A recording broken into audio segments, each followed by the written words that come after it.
신약성경 67페이지에 있는 마가복음 8장 27절부터 34절까지 말씀 함께 합독하겠습니다. 합독합니다. 예수와 제자들이 빌립보 가이사랴 여러 마을로 나가실새 길에서 제자들에게 물어 이르시되 사람들이 나를 누구라고 하느냐? 제자들이 여짜와 이르되 세례 요한이라 하고 더러는 엘리야 더러는 선지자 중에 하나라 하나이다. 또 물으시되 너희는 나를 누구라 하느냐? 베드로가 대답하여 이르되 주는 그리스도시니이다 하매 이에 자기의 일을 아무에게도 말하지 말라 경고하시고 인자가 많은 고난을 받고 장로들과 대제사장들과 서기관들에게 버림받아 죽임을 당하고 사흘 만에 살아나야 할 것을 비로소 그들에게 가르치시되 드러내놓고 이 말씀을 하시니 베드로가 예수를 붙들고 항변하매 예수께서 돌이키사 제자들을 보시며 베드로를 꾸짖어 이르시되 사탄아 내 뒤로 물러가라. 내가 하나님의 일을 생각하지 아니하고 도리어 사람의 일을 생각하는도다 하시고 무리와 제자들을 불러 이르시되 누구든지 나를 따라오려거든 자기를 부인하고 자기 십자가를 지고 나를 따를 것이니라. 아멘. 이 시간 출제자의 핵심을 알아야 공부를 잘한다. 출제자의 핵심을 알아야 공부를 잘한다 라는 제목으로 함께 하나님 말씀 나누도록 하겠습니다. 우리는 지난 12월 31일에 각 가정에서 함께 송정신 예배를 드렸습니다. 늦은 밤까지 주무시지 않고 기다려주신 우리 어르신들 감사드리고 이제 신축년 2021년도를 믿음으로 시작할 때 하나님께서 예배를 귀하게 받아주실 줄 믿습니다. 그런데 나라에서 분명히 해맞이 하지 말라고 해변을 통제했는데도 불구하고 저렇게 도로에 몰린 관광객들이 있어서 문제가 되고 있습니다. 해변으로 들어가지 말라라고 저렇게 바리케이트를 쳐놓으니까 저 앞에 옹기종기 다 모여가지고 굳이 떠오르는 새해를 맞이하겠다고 있다는 겁니다. 저렇게 모여서 뭐 했을까요? 기도했겠죠. 가족의 건강을 위해 기도했을 겁니다. 나 마스크 쓰고 있으니까 괜찮아. 그러면서 모였겠죠. 그런데 저 사람들이 저거 끝난 다음에 뭐 했을까요? 밥 먹으러 갔겠죠. 그래 거기 마스크 벗고 웃고 떠들고 이야기하면 어떻게 될지 모른다는 겁니다. 어제 밤까지 집계로 보니까 오늘 아침에 정확히 몇 명 나왔는지 모르겠지만 대충 한 700여 명 정도 선에서 나왔을 것 같은데 지난주 주말과 비교하면 많이 줄어드는 상황입니다. 얼마나 감사한지 몰라요. 정말 당국에서 의료진들이 정말 추운 날씨에도 고생하고 또 우리 자영업자들 또 사업하시는 분들 손해를 감수해가면서 고생하시고 또 우리 공무원들이 마스크 때문에 숨이 차고 힘들어도 얼마나 다 애써주는지 모릅니다. 저희도 어린아이들 밖에 나가고 싶은데 밖에도 못 나가고 그냥 있습니다. 이렇게 많이들 애써주셔서 이 나라가 이렇게 안정됐다라는 거예요. 근데 아직도 그런데 말을 안 듣고 자기들 하고 싶은 줄 아는 사람들이 있습니다. 항상 소수의 몇몇 때문에 교회도 욕을 먹고 사회도 욕을 먹고 어려움을 당하는 거예요. 저 사람들이 저런다고 우리까지 하는 것이 아니라 저 사람들은 그래도 우리는 세상의 빛과 소금 역할을 감당하는 복된 인생들이 돼야 될 줄 믿습니다. 그렇게 때로는 남들이 알아주지 않고 때로는 내 눈에 뭔가 시원하게 뭐가 보이는 게 없을지라도 우리가 맡겨진 자에도 최선을 다할 때 어떤 일이 벌어지느냐 이런 일이 있다는 거예요. 지난 12월에 해외 토픽 기사가 올라왔는데 영국의 한 가정집입니다. 자기 담벼락에 어떤 사람이 그림을 그렸다는 거예요. 누가 이렇게 낙서를 했어 기분 나빠가지고 지으려고 했는데 알고 봤더니 담벼락에다가 그림을 그린 사람은 누구였냐면 얼굴 없는 화가라고 알려진 뱅크시라고 하는 사람이었다는 거예요. 그 뱅크시라고 하는 화가가 담벼락에 그림을 그리고 갔는데 그랬더니 그전에는 4억짜리 주택이었습니다.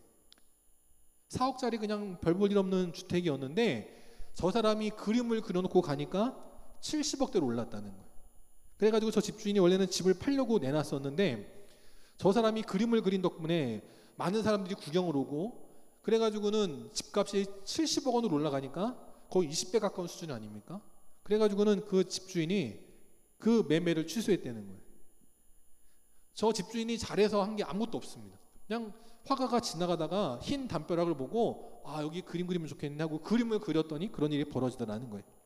오늘 각 가정에서 예배드리는 우리 사랑하는 성도님들, 이렇게 말씀 들어보고 뭐 하면 참 원했던 일들이 이루어지지 않은 분도 있고, 또 때로는 상처받고 어려움 당하는 분들도 계십니다.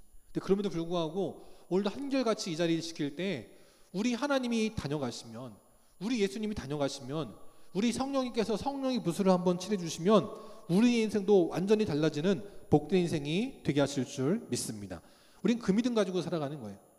지금 내 인생이 아무리 시궁창 같아도 하나님이 한번 만져주시면 내 인생은 바뀌어진다.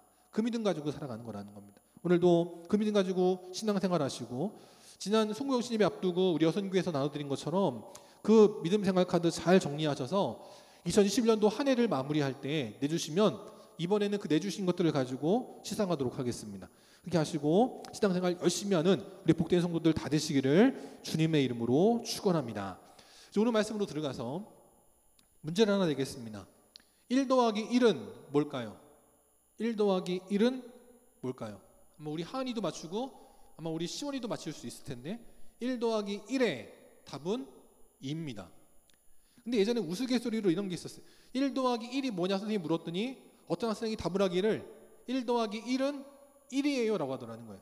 그래서 선생님이 기가 차가지고 몇 번의 기회를 줬는데도 그 학생이 계속해서 1 더하기 1은 1이에요 라고 말을 하더라는 거예요. 그래서 선생님이 나중에는 답답해가지고 그 학생을 불러다 놓고 물어봤습니다. 왜 그러냐? 어떻게 1 더하기 1이 2냐? 2가 아니고 1이냐? 라고 물었더니 그 학생이 이렇게 답을 하더라는 거예요. 선생님, 밀가루 한 덩이 한 덩이를 더하면 큰 한 덩이가 되는 거예요. 그렇게 말했다는 거예요. 예전에 있던 우스갯소리 아니겠습니까? 그 학생의 말도 맞습니다. 그런데 그 학생은 자기의 관점에서만 맞는 거예요. 선생님이 산수 시간에 1 더하기 1이 뭐냐라고 물었으면 산수, 수학적으로 답을 해야 됩니다. 자기의 생각에 이러니까 라고 말하는 건 의미 없다라는 거예요. 꼭 공부 못하고 말 안 듣는 말썽꾸러기들은 어때요? 선생님이나 부모님이 무슨 말씀을 하시면 99%의 확률은 다 제껴 놓습니다. 그래서 꼭 1% 말도 안 되고 있을 수도 없는 이상한 걸 갖고 와가지고 이렇던데요? 저렇던데요? 그러면서 말 안 듣는 애들이 있어요. 그러면 그 아이는 선생님과 부모님에게 사랑받기가 어렵다라는 거예요. 이번에는 넌센스 퀴즈를 내겠습니다. 1에 1을 더하면 뭘까요? 넌센스 퀴즈인데 1에 1을 더하면 뭘까요? 넌센스 퀴즈로 말하면 중노동이 됩니다. 일이 있는데 일을 하고 있는데 또 다른 일을 또 하라고 그러면 중노동이 되는 거예요. 넌센스 퀴즈입니다. 근데 넌센스 퀴즈라고 분명히 밝히고 퀴즈를 냈는데 1에 1을 더하면 2지라고 답을 하면 그 학생도 또 문제가 있는 거예요. 분명히 출제자가 넌센스 퀴즈라고 냈으면 넌센스로 답을 해야 되는 겁니다. 마찬가지라는 거예요. 오늘 성경도 보면 하나님의 의도를 모르고 예수님의 의도를 모르니까 엉뚱한 답을 하는 그런 안타까운 인생들이 있다는 겁니다. 우리는 올 한 해를 시작할 때 이렇게 하나님의 의도와 상관없이, 예수님의 의도와 상관없이, 성령님의 의도와 상관없이 내가 하고 싶은 대로 나의 열심에, 나의 소원에, 나의 욕구에, 나의 계획에 가득해서 살아가는 어리석은 인생이 아니라 나의 뜻을 하나님의 뜻에 맞추고 하나님과 동행할 때 하나님의 일을 이뤄나가고 하나님의 칭찬받고 축복받는 복된 인생들이 다 될 수 있기를 다시 한번 축원합니다. 우리가 첫 번째, 출제자의 의도에 맞춰 답을 함으로 공부를 잘하고 신앙생활을 잘하는 성도가 되면 어떻게 되느냐? 질문하는 의도가 무엇인지를 파악해야 된다라는 거예요. 오늘 27절에 보니까 예수님께서 제자들과 함께 여러 마을을 다니실 때 길에서 제자들에게 묻습니다. 예수님을 바라보고 예수님을 따라오는 수많은 사람들이 나를 누구라고 하느냐라고 물으셨다는 거예요. 사람들이, 대중들이, 백성들이, 국민들이 나를 누구라고 하느냐라고 물었습니다. 그런데 제자들은 답을 합니다. 사람들이 말하기를 그 죽었던 세례 요한이 살아난 거래요. 아니면 그 옛날 위대한 선지자, 하늘에서 불을 내리고 비를 내렸던 엘리야가 살아난 거래요. 아니면 어떤 선지자 중에 하나래요. 이렇게 말하는 사람들이 있더라라고 말을 했습니다. 정답이죠.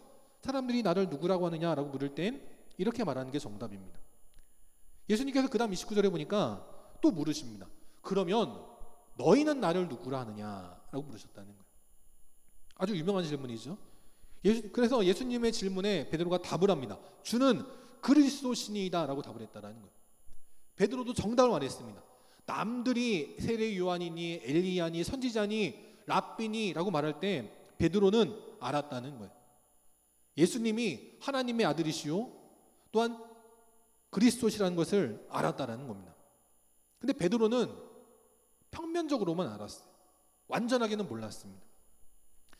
우리가 마가복음 8장을 전반적으로 봐야 될 필요가 있는데, 마가복음 8장은 4단으로 구성이 되어 있습니다.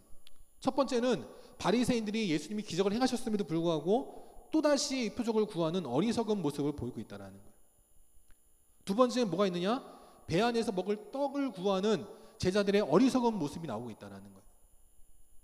이미 오병이어도 행하시고 칠병이어도 행하신 능력의 주님이신데 그분은 잊어버리고, 떡이 없어가지고는 예수님이 시장하시다고 허기지시다고 떡을 찾으면 어떡하지? 발을 동동 구르는 어리석은 제자들이 있었다라는 겁니다. 세 번째는 어떻게 되느냐? 장애인, 시각장애인을 안수하여 고치시는 장면이 나오고 있습니다. 그것도 다른 기적과는 다르게 2번 안수하여 고치시는 기적이 나오고 있다는 거예요.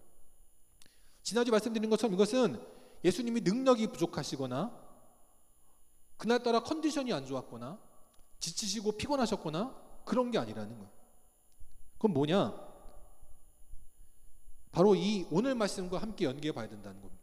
예수님께서 나를 누구라고 하느냐라고 물으실 때에도 그냥 물으신 게 아니라는 거예요. 첫 번째는 대중들이 나를 누구라 하냐고 물었고, 그 다음엔 너는 나를 누구라 하느냐라고 2번 물으셨다는 거예요. 그럴 때 베드로가 정답을 말하긴 잘했습니다. 베드로는 예수님을 주는 그리스도시요 살아계신 하나님의 아들이십니다 라고 답을 했다는 거예요. 그때 예수님은 그 베드로의 그 대답을 들으시고 30절에 보니까 자기의 일을 아무에게도 말하지 말라 그냥 경고하시고 끝나셨습니다.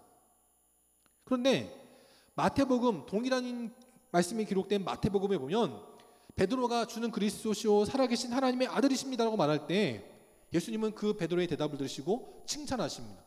바요나 시모나라고 그의 이름을 풀네임을 말씀하십니다. 너에게 복이 있다라고 말씀하십니다. 그럼 어떻게 하십니까? 그 다음 절에 보니까 이제 너의 이름은 시몬이 아닌 게바, 베드로, 반석이 될 것이다 라고 말씀하십니다. 그러면서 이 반석대는 너의 위에 교회를 세우겠다라고 말씀하십니다. 그리고 음부의 권세가 결코 이기지 못할 것이다 라고 하는 놀라운 축복을 주셨다는 거예요. 그리고 19절에 보니까 또 뭐라 말씀하십니까? 더 나아가서 천국의 열쇠를 주시겠다는 거예요. 그래서 베드로가 땅에서 매면 하늘에서도 매이게 되고, 베드로가 땅에서 풀면 하늘에서도 풀리게 되는 천국의 문을, 축복의 문을 열고 닫을 수 있는 그 놀라운 천국의 열쇠, 기도의 능력을 베드로에게 주시겠다라고 하는 놀라운 축복을 주셨다라는 거예요. 그리고 정말 그 하나님의 말씀대로, 예수님 말씀대로 정말 로마 교회가 어떻게 시작을 해요? 성 베드로 성당이 바로 베드로의 무덤 위에 시작되었고, 그 로마의 바티칸이 세워지게 되고, 그 로마로부터 기독교가 전 세계로 뻗어나가는 놀라운 복음의 역사가 나타나게 되었다라는 겁니다. 오늘 베드로는 1차적이긴 하지만 정답을 맞췄어요. 이 순간만큼은 예수님의 의도에 맞는 정답을 말했습니다. 그럴 때 말할 수 없는 은혜의 축복을 누리게 되었다는 거예요. 우리 영광교회 믿음의 성도들도 세상 사람들이 뭐라 하건 간에 거기에 흔들리는 인생 되지 마시고, 세상의 교회를 향해서 뭘 한다 할지라도 거기에 흔들리는 인생 되지 마시고, 오직 우리의 인생의 출제자 되시는, 나의 삶의 출제자 되시는 하나님 붙들고 예수님의 뜻을 알고 성령의 인도하심을 따라 믿음의 정답을 말하고 나가는 복된 인생들 될 수 있기를 바랍니다. 그럴 때 우리 위에 교회를 세워주신다는 거예요. 그냥 땅 위에 교회를 세우는 것이 아니라 우리의 삶 위에 교회를 세우시고, 음부의 권세, 코로나의 권세, 가난의 권세, 근심 걱정의 권세, 어떠한 것도 결코 흔들 수 없는 놀라운 축복이 임하게 될 줄 믿습니다. 두 번째, 우리는 어떻게 되느냐? 의욕보다, 나의 계획보다 하나님의 뜻이 먼저라는 사실을 늘 명심하고 살아야 된다는 거예요. 예수님께서 베드로가 정답을 말씀하신 다음에 아무에게도 알리지 말라 경고하셨습니다. 그러고 나서 그 다음 31절에 뭐라 말씀하시냐면 인자가 많은 고난을 받아야 된다라고 말씀하십니다. 그리고 고난을 받고 끝나는 것이 아니라 심지어는 죽임을 당해야 된다라고까지 말씀하셨다는 거예요. 예수님의 순환이 몇 차례 경고가 되는데 첫 번째 1차 예고가 바로 오늘 마가복음 8장 31절에서 나타나게 되었다는 겁니다. 그 전까지는 말해줘봐야 무슨 상황인지도 모르고 괜히 걱정만 하니까 말씀하지 않으시다가 이제 때가 되었다라고 하실 때 비로소 그들에게 말씀하셨다라는 거예요. 자녀들을 키울 때 보면 그럴 때 있지 않습니까? 미리 말해주면 자녀들이 괜히 지레겁을 먹고 염려하고 걱정하니까 그 전까지는 알려주지 않아요. 때가 될 때 알려주는 게 됩니다. 마찬가지라는 거예요. 하나님의 때가 있다라는 겁니다. 그리고 숨기시는 것은 하나님의 뜻이 있다라는 거예요. 분명히 내가 기도했고 내가 열심히 사명 감당했고 이쯤 되면 하나님의 뜻이 이루어져야 되는데 내 소원이 이루어져야 되는데 아직도 하나님의 뜻은 이루어지지 않아요. 내 소원은 이루어지지 않아요. 그럴 때 나의 의욕이 앞서다 나의 의욕 때문에 넘어진 인생이 아니라 나의 의욕이 아닌 하나님의 뜻을 기다릴 줄 아는 인생이 돼야 된다라는 겁니다. 그리고 32절에 보니까 드러내놓고 이 말씀을 하셨다는 거예요. 그 전까지는 사람들에게 내가 행한 일을 알리지 말라 경고하시고 자제시키셨는데 이제는 주님께서 드러내놓고 예수님의 순환과 죽으심에 대해서 말씀하셨다라는 거예요. 그럴 때 이 예수님의 말씀을 들은 베드로가 어떻게 합니까? 예수를 붙들고 항변했다라고 말씀하고 있어요. 붙들고 항변했다. 그것을 표준 세번역에서 보면 이렇게 표현되어 있습니다. 예수를 바싹 잡아당겼다는 거예요. 앞에 가신 예수님을 내게로 잡아 당겼다라는 겁니다. 우리로 말하면 멱살을 잡은 거죠. 멱살을 잡아 당겨가지고 예수님께 항의했다라는 거예요. 그냥 제자가 스승을 아끼는 마음으로 스승을 걱정하는 마음으로 예수님 그러시면 안 됩니다. 제가 예수님을 지켜드릴게요 라고 하는 것이 아니라 예수님을 멱살에 잡아 당겨가지고 예수님에게 우리가 너 믿고 여기까지 따라왔는데 네가 죽으면 어떡해 항의하는 어리석은 모습을 보이고 있다는 거예요. 우리 옛말에 서당계 3년이면 풍어를 읊는다 이런 말이 있습니다. 뭐예요? 비록 개같이 하찮은 미물이고 어리석은 인생이라 할지라도 3년 동안을 들으면 깨닫게 되는 것이 있다라는 거예요. 마가복음 8장 오늘 말씀까지 올 때까지 짧은 시간에 온 것 같지만 거의 3년의 시간이 걸렸다고 성경학자들은 보고 있습니다. 이미 오늘 말씀이 올 때까지 예수님은 3년 동안 제자들을 데리시고 다닌 거예요. 3년 동안 예수님을 통해서 하나님의 뜻을 알고 하나님의 말씀을 들었으면 서당계도 깨닫는 게 있는데 사람들도 깨닫는 게 있어야 되지 않습니까?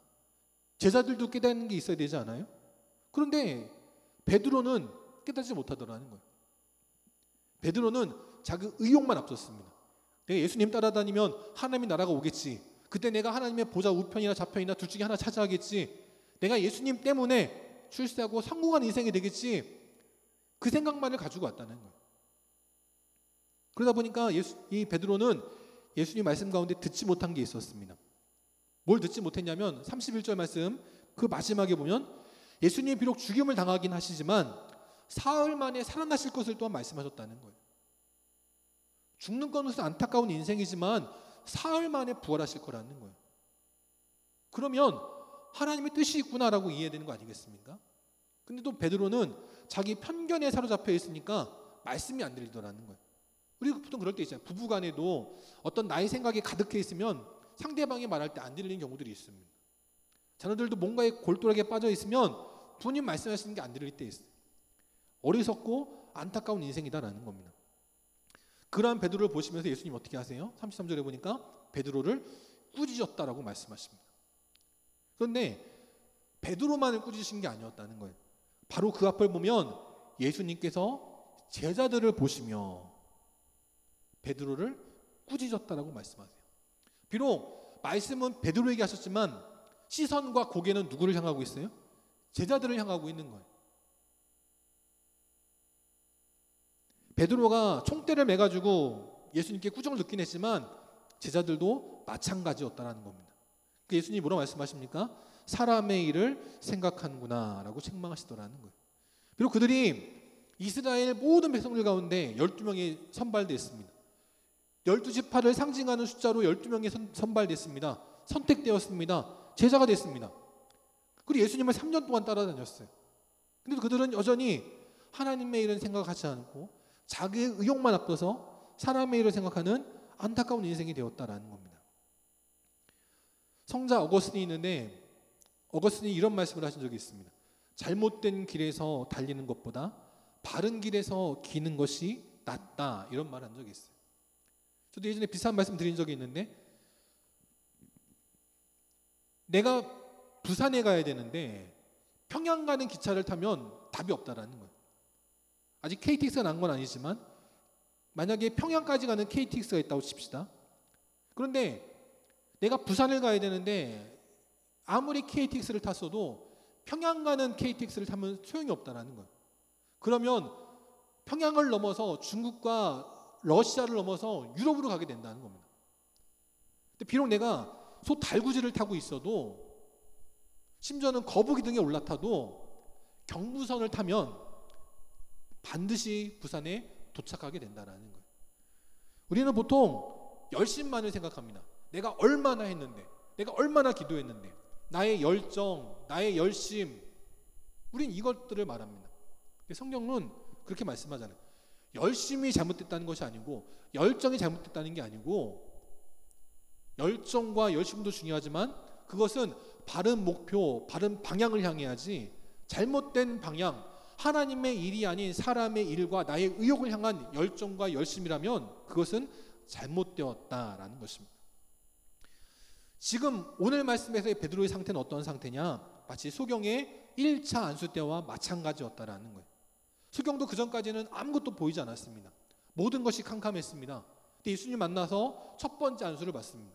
그랬더니 깜깜해서 아무것도 보이지 않던 그 시각장애인의 눈에 사람들이 보이기 시작합니다. 근데 사람들이 어떻게 보여요? 나무같이 보였다라는 거예요. 베드로도 마찬가지였다는 겁니다. 베드로도 뭇 백성들보다 나은 인생이었습니다. 예수님을 만나서 예수님께서 나를 따라오라 하실 때 그는 핑계대지 않습니다. 주저하지 않습니다. 그물을 버려두고 따랐다라고 말씀하고 있어요. 장모의 얘기가 나온 거 봐서 그는 결혼한 사람이었습니다. 아내도 있었고 어쩌면 자녀도 있었을지 모릅니다. 근데 그는 그 모든 것을 내버려두고 예수님을 따랐다는 거예요. 왜? 예수님은 살아계신 하나님의 아들이시고 그리스도였기 때문이었다는 거예요. 그걸 보기는 보았습니다. 그래서 오늘 말씀과 같이 주는 그리스도시다라고 답을 했다는 거예요. 근데 그는 1차적인 것만 봤습니다. 남들이 보지 못하는 걸 보긴 했지만 그는 1차적인 것만 보았다라는 거예요. 그러면 안타까운 인생 아니겠어요? 근데 우리에게 소망이 있는 건 우리에게도 예수님의 두 번째 안수 같은 성령 충만의 기회가 반드시 있다라는 겁니다. 마가복음 8장 25절에 그 소경에게 예수님께서 다시 안수하실 때 그가 주목하여 모든 것을 밝히 보게 되었습니다. 그 전까지는 사람이 나무같이 보였지만 이제는 사람들이 사람답게 보였다는 거예요. 하나님의 자녀같이 보였다는 겁니다. 하나님의 뜻을 알게 되었다는 거예요. 그 주님을 따르게 되었습니다. 베드로도 마찬가지입니다. 베드로도 여전히 뭔가는 보기는 보지만 자기의 편견에 갇혀서 볼 때 그는 예수님을 부인하고 도망간 적도 있었습니다. 그런데 그에게 어떤 일이 벌어집니까? 사도행전 2장 4절과 같이 성령의 충만함을 받게 되었다라는 거예요. 그랬더니 그 전과는 사뭇 다른 인생이 되었다라는 겁니다. 그리고 그가 담대하게 선포합니다. 사도행전 2장 38절에 보니까 너희가 회개하여 각각 예수 그리스도의 이름으로 세례를 받고 죄사함을 받으라. 그리하면 성령의 선물을 받으리라 라고 말씀하고 있다는 거예요. 그 전까지 성령의 충만함을 몰랐던 베드로였습니다. 자기 열심만 가지고 살았던 사람입니다. 근데 그가 성령 충만을 받고 나니까 그는 달라진 인생이 되었어요. 어제까지 보고도 아무런 감동 없던 그 안진뱅이를 볼 때 그에게 새롭게 성령의 축복을 해줘야겠다는 생각이 들었고 그 손을 붙잡고 나사렛 예수 그리스도의 이름으로 일어나 걸으라 할 때 그가 일어나는 역사가 나타났다는 거예요. 그래서 그는 순교할 때에도 나는 예수님처럼 순교할 수 없다라고 하면서 그는 거꾸로 십자가를 지는 담대함을 얻게 되었다는 거예요. 오늘 우리에게도 성령의 안수가 임해질 때 성령의 충만함이 임해질 때 베드로처럼 어설프게 보던 것들이 주목하여 모든 것을 밝히 보게 되는 2차 안수에 2차 계한에 영적인 계한에 놀라운 축복이 임하게 될 줄 믿습니다. 그럴 때 어떤 일이 벌어져요? 예수님 말씀이 온전하게 들려지는 거예요. 31절을 다시 보면 인자가 많은 고난을 받습니다. 장로들과 제사장들과 서기관들 때문에 버림받아 죽임까지 당합니다. 근데 거기에서 우리는 슬퍼하지 않아요. 거기 낙심하지 않습니다. 왜요? 그 죽임 당함 그 후에 사흘 만에 살아나시는 부활의 순간이 있기 때문이라는 거예요. 작년 한 해 모든 것이 힘들었습니다. 모든 것이 뒤죽박죽 엉망진창 모든 계획이 어그러졌어요. 그러나 우리에게는 이 고난의 끝 다음에, 사망의 순간 그 다음에 주님께서 우리의 손을 붙잡아 주시고 나사로야 나오라고 말씀하신 것처럼 우리 영광교회 성도야 살아나라라고 말씀하시는 놀라운 부활의 축복이 나타나게 될 것입니다. 그때까지 우리는 어떻게 해야 돼요? 사람의 일을 벌여야 된다는 겁니다. 예수님께서 조금 전까지 칭찬하셨던 그 베드로를 향해 이렇게 책망하십니다. 33절 하반절에 보니까 사단아 내 뒤로 물러가라 라고 말씀하셨다는 거예요. 그 전까지는 너의 위에 교회를 세우고 음부의 권세가 이기지 못하리라 라고 말씀하셨는데 그러한 베드로를 향해서 사단아 라고 말씀하고 있는 거예요. 왜 그렇습니까? 베드로가 문제가 아니라 그의 안에 있는 사탄이 문제라는 것을 아셨다는 겁니다. 그래서 사단아 물러가라 라고 말씀하셨다는 거예요. 우리도 명심해야 될 게 뭐냐, 우리도 하나님의 일을 생각하지 않고 사람의 일만 생각한다면 우리도 사탄의 도구가 될 수 있다는 것을 늘 기억해야 된다는 거예요. 베드로는 주는 그리스도신이다 라고 답을 했습니다. 사람의 일이 뭐냐? 첫 번째, 자기를 따르는 게 사람의 일이다라는 거예요. 마가복음 14장 10절에 보니까 12제자 가운데 가룟 유다가 있습니다. 그는 예수를 넘겨주려고 제사장들에게 갔던 사람이었습니다. 그리고 종 한 명을 팔았을 때 받는 은 30을 받아가지고 왔던 사람입니다. 근데 나중에 가룟 유다는 자기의 잘못을 깨닫게 됩니다. 그리고 어떻게 해요? 마태복음 27장 3절에 보니까 예수를 팔았다가 스스로 뉘우쳐 은 30을 제사장들과 장로에게 도로 갖다 주었다라는 거예요. 근데도 불구하고 제사장들이 더 이상 물러주지 않으니까 어떻게 합니까? 5절에 보면 은은 성소에 던져놓고 물러가서 스스로 목매어 죽었다라고 기록되어 있어요. 가룟 유다는 결자해지의 정신이 있는 사람이었습니다.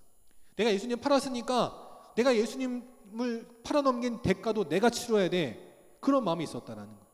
그래서 스스로 목숨을 끊었습니다. 근데 안타까운 인생이에요. 왜냐?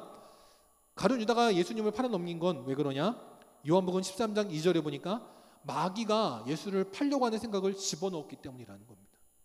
우리도 명심해야 돼요. 우리도 제자이고 우리도 성도고 목사고 중직자고 무엇이고 될 수 있지만 마귀는 그러한 우리에게도 언제든지 사단의 생각을 넣을 수 있다는 것을 늘 기억해야 된다는 것입니다. 가룟 유다가 비록 예수님을 팔아넘기긴 했지만 그 모든 것들은 이미 하나님의 계획 가운데 있는 것이었습니다. 예수님이 이 땅에 오신 것도, 예수님이 공생애를 시작하신 것도, 십자가를 지신 것도, 그로 인해서 사망하신 것도 다 하나님의 계획이었다라는 거예요. 누군가는 예수를 팔아넘길 사람이 필요했습니다. 마귀가 그러한 대상으로 유다를 택한 것뿐이라는 거예요. 가룟 유다가 비록 잘못한 건 맞지만 베드로처럼 주님 앞에 돌아왔다면 예수님이 과연 그를 죽이셨을까요? 그러지 않았을 거라는 거예요. 아마 그러면 그는 가장 큰 죄인이기에 자기의 잘못을 늘 마음에 새기고 살아갈 때 그는 베드로보다 더 귀하게 쓰임받는 인생이 되었을 겁니다. 우리도 명심해야 돼요. 우리도 누구나 실수할 수 있습니다. 목회자도 실수할 수 있어요. 목회자도 잘못할 수 있습니다. 어떤 성도도 누구나 다 실수하고 넘어질 수 있어요. 그럴 때 우리가 명심할 건 뭐냐? 그럼에도 불구하고 우리의 잘못을 내어놓고 우리의 잘못을 회개하며 주님 앞에 나갈 때 하나님은 반드시 우리에게 성령의 충만함을 주신다라는 겁니다. 그럴 때 우리는 사람을 따르지 않고 사람의 일을 감당하지 않고 하나님의 일을 감당하는 복된 인생들이 되게 하실 것입니다. 두 번째, 우리는 어떠한 인생이 되느냐? 말씀보다 열심을 붙드는 인생이 되면 안 된다라는 거예요. 반대로 말하면 열심은 내려놓고 말씀을 붙드는 인생이 되어야 한다라는 겁니다. 사도행전 8장 3절에 보면 사울의 열심을 말씀하고 있어요. 사울은 열심히 특심한 사람이었습니다. 그래서 어떻게 해요? 교회를 잔멸하기 위해 집집마다 찾아들어가서 남녀를 끌어다가 감옥에 넘기는 사람이었습니다. 남녀가 끌려갈 때 그냥 끌려갈까요? 울고불고 소리를 지르며 끌려갑니다. 전쟁 영화 같은 거 보면 적들이 쳐들어와서 민가를 급습합니다. 민가에 있는 남녀를 끌고 갑니다. 남자들은 죽이고 여자들은 겁탈을 하고 애기들은 종으로 끌려가고 그럴 때 울부짖는 소리가 나요. 그때 관객 입장에서 그걸 보면 너무나 마음이 아파요. 너무나 가슴이 아픕니다. 아마 사도 바울이, 이 사울이 교회를 잔멸하기 위해서 각 집에 들어가서 남녀를 끌어다가 옥에 넘길 때에도 수많은 남자들이 울부짖었을 겁니다. 우리 부부를 갈라놓지 말고 우리 자녀들 갈라놓지 말고 함께 있게 해달라고 아마 울부짖었을 거예요. 근데도 사울은 아랑곳하지 않습니다. 사람들이 뭐라고 울부짖든 간에 사울은 교회를 잔멸하는 열심에만 골몰하는 잘못을 범했다라는 거예요. 우리도 명심해야 됩니다. 열심은 중요하지만 열심히 말씀보다 앞서가면 안 된다라는 거예요. 훗날 사도 바울이 이렇게 자신을 회상합니다. 로마서 10장 2절 3절을 보니까 그들이 하나님께 열심히 있었지만 어떻게 돼요? 그들은 올바른 지식을 따른 것이 아니다라고 말씀하고 있어요. 내가 그때 정말 하나님을 위해서 열심은 있었지만 하나님의 뜻과는 무관한 열심이 있었다라는 거예요. 그거 얼마나 안타까운 일입니까? 사도 바울은 그 옛날 자기의 의를 세우기 위해서 하나님의 뜻은 무관하게 하나님의 뜻에 복종하지 않고 그저 그리스도인들을 잡아다 감옥에 넣는 것에만 골몰했다라고 자기의 잘못을 회상하고 있더라라는 거예요. 큰 교회들 가보면 귀학교가 잘 돼 있습니다. 귀학교 교사들이 얼마나 열심인지 몰라요. 찬양대, 찬양단 얼마나 열심인지 모릅니다. 특별히 귀학교 교사를 보면 자기 반 아이들을 위해서라면 돈을 아끼지 않고 간식을 사주고 생일이 되면 아이들 생일을 챙겨주고 귀학교에서 문행사 한다 그러면 찬조비를 내가면서 얼마나 봉사하고 헌신하는지 몰라요. 근데 교회학교 일을 하기 위해서 예배를 안 드리는 교사들도 종종 있습니다. 그래서 예배 드리라고 그러면 반발하면서 내가 교회학교에서 아이들을 위해서 얼마나 헌신하는데 나한테 이렇게 할 수 있냐고 하면서 반발하는 교사들이 종종 나와요. 성가대도 마찬가지입니다. 찬양대도 마찬가지예요. 찬양단 찬양을 준비하기 위해서 어떤 찬양단 젊은 청년들은 새벽 1-2시까지 찬양을 준비합니다. 악기를 연주하고 노래를 연습하고 새벽 1-2시까지 연습을 해요. 밤을 새는 이들도 있습니다. 종종. 근데 그러고 나서 찬양 인도한 다음에 자기들은 자요. 교회 예배엔 관심이 없어요. 자기가 하는 것에만 관심이 있어요. 안타까운 인생이 있다라는 거예요. 우리 영광교회 성도들은 정말 한 분 한 분들이 너무나 귀하고 감사합니다. 정말 교회가 이렇게 저렇게 일이 있을 때마다 뭔가를 말씀드리면 언제든지 아멘하고 기꺼이 나오셔가지고 충성해 주시고 봉사해 주시고 얼마나 한 분 한 분들이 감사한지 몰라요. 감사한 것은 또 우리 사랑하는 성도님들 열심만 내세우는 것이 아니라 또 하나님의 뜻을 위해서 기도하고 하나님께 예배드리고 그 모든 것에 얼마나 최선을 다해주시는지 그것도 얼마나 감사한지 모릅니다. 우리 성도님들 마지막까지 나의 열심이 아닌 하나님의 말씀을 품고 하나님과 동행하는 귀한 인생들 될 수 있기를 바랍니다. 세 번째로 우리는 어떠한 인생이 되면 안 되느냐? 교인임을 부끄러워하며 사는 그런 인생이 되면 안 된다는 거예요. 지난 12월 중반에 신문 기사가 났습니다. 어떤 기사가 났냐면 종교시설, 마리조아 종교시설이지 교회입니다. 교회를 매개로 한 집단 감염이 547명이었다는 거예요. 저게 12월 중순 때 이야기지 그 이후로 그 열방센터니 대전의 무슨 교회니 부산의 무슨 교회니 광주의 무슨 교회니 서울의 무슨 교회니 그 이후로 나온 건 이루 말할 수가 없어요. 참 교인임이 부끄럽고 목회자인 게 부끄럽습니다. 근데 그것 때문에 그래서 교회 나가면 안 된다고 말하는 건 그것도 안타까운 인생이라는 거예요. 11월에 또 어떤 기사가 나온 적이 있었냐면 확진자 3명이 어떤 교회에 나가서 예배를 드렸습니다. 700명이 모이는 교회입니다. 꽤 큰 교회죠. 700명이 모여서 예배를 드렸는데 확진자가 3명이 다녀갔는데 그 3명을 제외하고 나머지 697명 가운데 추가로 감염된 사람이 아무도 없었다는 거예요. 왜 그래요? 마스크를 썼더니 그렇다는 겁니다. 당장 우리 지방에도 2군데 교회가 확진자가 있었지만 그들로 인해서 추가 감염된 사람이 아무도 없었어요. 교회가 문제가 아니라는 겁니다. 오히려 이러한 상황을 틈타서 교회의 문을 닫게 하고 교회가 더 이상 복음을 증거하지 못하게 하고 세상에 많은 사람들이 오히려 교회를 등 돌리게 하기 위해서 악한 마귀가 눈에 불을 켜고 혈안이 되어서 교회를 무너뜨리게 애쓰고 있다는 거예요. 거기에 넘어간 가룟 유다 같은 교회가 있고 목사가 있고 성도가 있는 게 문제일 뿐이라는 거예요.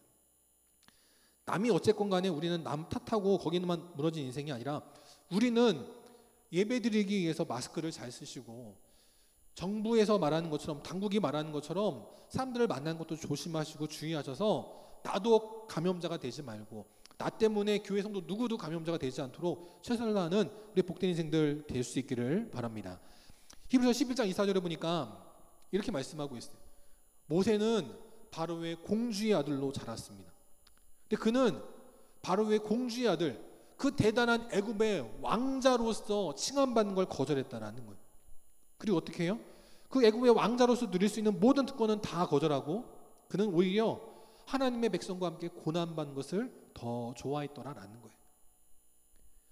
내가 애굽의 왕자야 라고 할 때 얼마나 많은 사람들이 울어보겠습니까?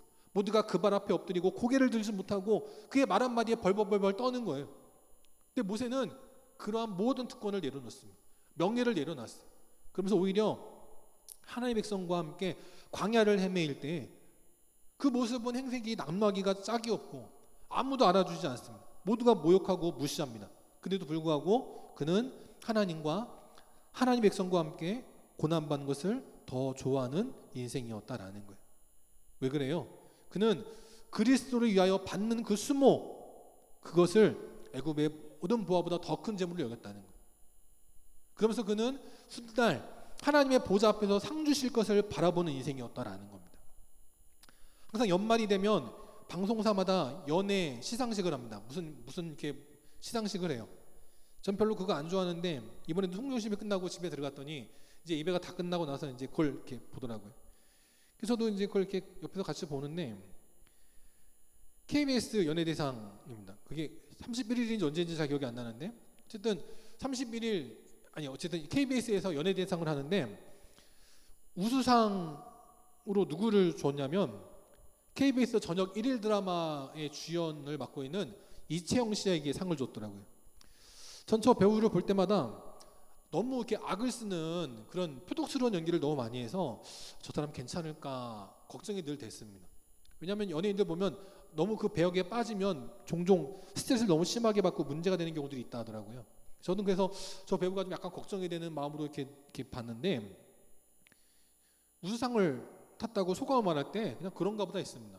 이렇게 쭉 하다가 마지막에 뭐라고 멘트를 마무리 지었냐면 하나님 아버지께 감사드립니다. 그렇게 멘트를 마무리 짓더라고요. 연예인들이 물론 뭐 하나님에 대해서 감사하고 하나님께 영광 돌리는 건 뭐 종종 있는 일입니다. 근데 그것이 예전에 뭐 이명박 씨 때처럼 대통령이 기독교인일 때 또 세상이 교회에 대해서 호의적일 때 그래서 내가 기독교인을 밝힘으로 방송사 사장님에게 아니면 무슨 국장님에게 PD에게 잘 보여가지고 내가 더 방송을 더 잘할 수 있을 때 내가 기독교인을 밝히는 건 어렵지 않아요. 근데 요즘같이 코로나 환자 가운데 상당수가 교회에서 나오고 교회 때문에 코로나 환자가 늘어났다고 그러면서 많이들이 교회를 욕하고 기독교인들을 욕하는 이럴 때 방송사에 나가가지고 하나님 아버지 앞에 감사드립니다 라고 말하는 건 보통 어려운 일이 아니라는 거예요. 많은 네티즌들이 많은 시청자들이 그것 때문에 욕을 할 수 있고 다시는 저러니까 교회 나오지 못하게 하라고 할 수도 있습니다. 근데 이채영 씨는 사람의 시선은 아랑곳하지 않더라고요. 하나님 아버지 앞에 감사할 줄 아는 인생이었다는 겁니다. 영광계 믿음의 성도들도 세상에 누가 뭐라고 하든 사람의 시선에 주눅드는 것이 아니라 우리는 하나님 아버지의 불꽃 같은 눈동자를 바라보면서 하나님의 자녀인 것을 자랑하며 믿음으로 살아가는 세상에 빛이 되고 소금이 되는 복된 인생들이 될 수 있기를 바랍니다. 그럴 때 로마서 8장에 나오는 것처럼 육신의 생각은 하나님과 원수가 되더라라는 거예요. 육신에 있는 자들은 하나님을 기쁘시게 할 수 없다라고 말합니다. 오늘 말씀을 반대로 해석하면 영의 생각은 하나님과 친구가 되는 거예요. 하나님의 편이 되는 겁니다. 영에 속한 자들은 어떻게 돼요? 하나님을 기쁘시게 할 수 있더라라고 말해요. 우리 영광교회는 그저 건물만 번듯해가는 교회가 아니라 사람의 모임의 수를 자랑하는 교회가 아니라 모이는 숫자보다 결산이 더 많은 교회를 자랑하는 것이 아니라 우리는 언제나 하나님의 친구가 되고 하나님의 자녀가 되고 예수님의 자녀가 되는 것을 자랑하는 복된 교회, 복된 성도들이 될 수 있기를 바랍니다.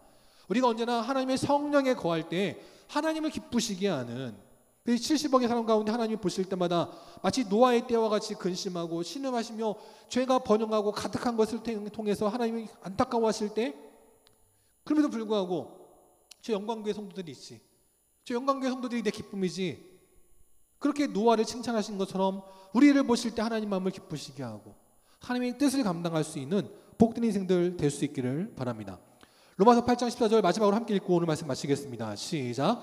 무릇 하나님의 영으로 인도함을 받는 사람은 곧 하나님의 아들이라. 아멘. 우리가 성령의 인도하심을 받을 때, 말씀의 인도하심을 받을 때 우리는 하나님의 자녀가 될 수 있어요. 올 한해 2021년도 우리 눈에 다른 것이 보이지 않기를 원합니다. 마치 그 시각장애인이 두 번째 안수를 받을 때 그는 주목하였다라고 말해요. 믿음의 표대를 주목했다라고 말합니다. 우리 영광의 믿음의 성도들도 믿음의 표대를 주목하는 인생들 되시고 하나님의 영으로 인도받는 인생들 되시어서 하나님의 자녀답게 당당하게 살아갈 때 이 땅에 빛을 발하고 소금 역할을 감당하며 우리를 통해 이 코로나로 인해 어려움 당한 이들, 가난으로 인해 어려움 당한 이들, 근심 걱정으로 염려하는 모든 자들에게 소망과 기쁨과 평안과 건강과 물질의 풍성의 복을 전해줄 수 있는 축복의 통로와 같은 귀한 믿음의 삶들이 다 될 수 있기를 주님의 이름으로 축원합니다. 아멘. 찬송 84장 함께 찬양하시고 축도로 예배 마치도록 하겠습니다. 찬송 84장 함께 찬양합니다. 84장 찬양합니다. 온 세상이 캄캄하여서 참 빛이 없었더니 그 빛나는 영광 나타나 온 세상 빛이었네. 영광 영광의 주 영광 영광의 주 밝은 그 빛 내게 비추었네. 영광 영광의 주 영광 영광의 주 이 세상의 빛은 오직 주 예수님. 주 말씀을 믿는 사람은 그 마음이 시원하고 주 명령을 준행하는 자 그 길이 환하겠네. 영광 영광의 주 영광 영광의 주 밝은 그 빛 내게 비추었네. 영광 영광의 주 영광 영광의 주 이 세상의 빛은 오직 주 예수님. 죄 가운데 사는 사람은 그 눈이 어두워도 그 죄악을 씻는 날에는 그 눈이 밝아지네. 영광 영광의 주 영광 영광의 주 밝은 그 빛 내게 비추었네. 영광 영광의 주 영광 영광의 주 이 세상의 빛은 오직 주 예수님. 아멘. 다 함께 축도하심으로 오늘 예배 마치도록 하겠습니다. 지금은 우리 주 예수 그리스도의 은혜와 하나님 아버지의 끝이 없는 사랑하심과 성령님의 감화감동 역사 위로 인도하심을 구하는 우리 사랑하는 모든 성도들 머리 위에 또 영광의 빛을 발하여 이 세상에 빛이 되시는 주님의 뜻을 따라서 주님과 함께 동행함으로 하나님의 귀한 일들이 일어나가기를 원하는 우리 모든 영광교회 믿음의 성도들 머리 위에 또한 지금도 나라를 지키는 모든 국군 장병들과 또 모든 공무원들과 모든 의료진들 위해 또 시간 주님 앞에 나와 함께 예배드리기를 원하지만 가정에서 함께 예배드리는 우리 모든 성도들 머리 위에 또 낙심하고 절망과 어려움 가운데 있는 상처받고 어려움 당하는 모든 이들 머리 위에 이제부터 영원토록 함께 계시기를 간절히 축원하옵나이다. 아멘.